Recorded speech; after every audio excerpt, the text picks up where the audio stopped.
So where is it you find God? Good morning, my friends. I am sitting here in my studio at 8 o'clock in the morning with my mug of coffee, and I am here to talk to you about finding God. Now, I said on another video that you don't need to find God. God is always there. But in the Old Testament, there's a line which gets glossed over quite a bit because it seems just like a simple line. But when you look at the line itself, there's much more involved in this simple line. And that line is, "Be still and know that I am God." Be still and know that I am God. First thing it says is be still.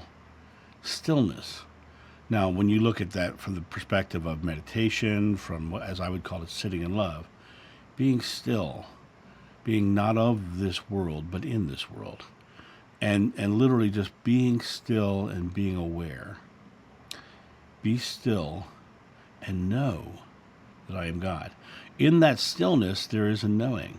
There's a feeling of joy. There's a feeling of relaxation. There's a feeling of God.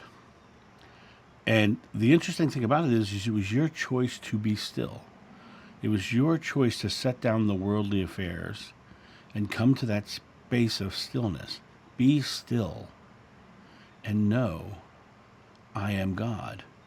To be in that stillness is to know you're one with God, to know you're part of God, to know I am God.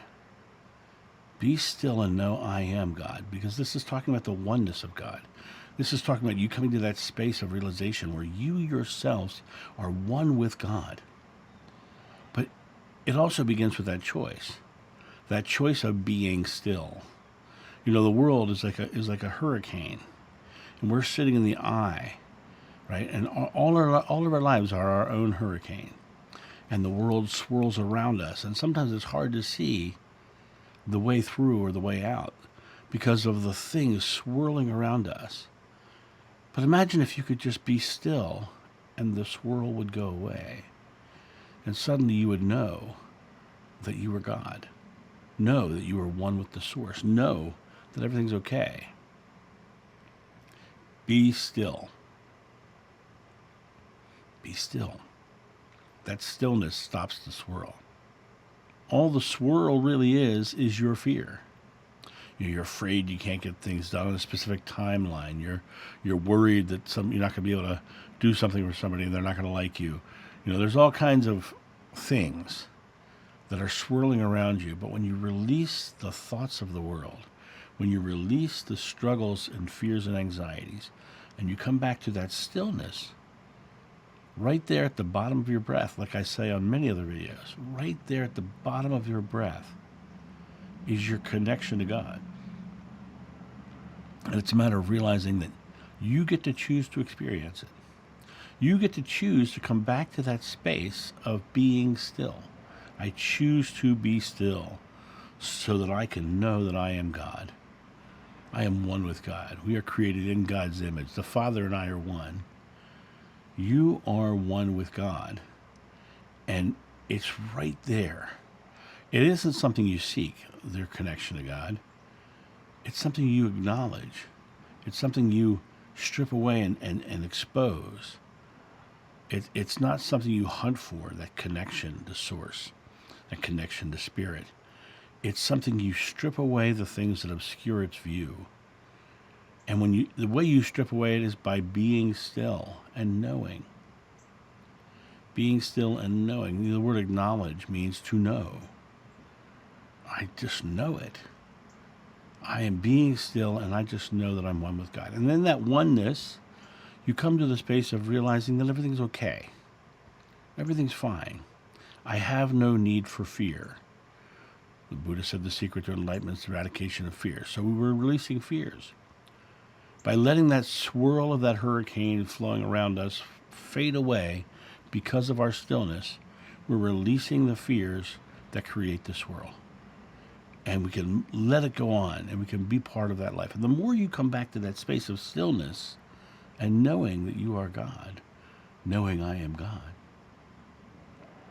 the more you come back to that place of stillness, the more your world is free of fear. The more free of fear your world is, the closer you are to the source. The Buddha said, you reach enlightenment because you've eradicated the fear. This isn't solely a Buddhist thought. Sufis believe that there's a veil, and that veil is our fear, and the life is a struggle against the veil. Well, the life has been struggle against fear. And so we release those fears, release those anxieties, release those struggles, and we come back to being still. And in that stillness is your oneness. And in that oneness, everything's okay. Everything's good.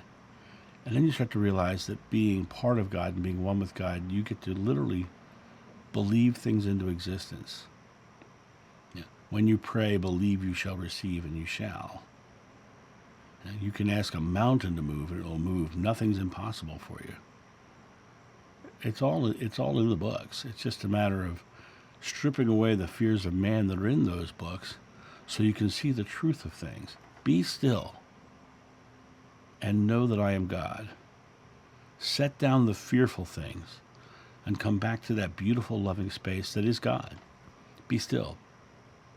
And the more you come to that space of stillness, the more you have the capacity to love others, because you're not afraid of being hurt by them.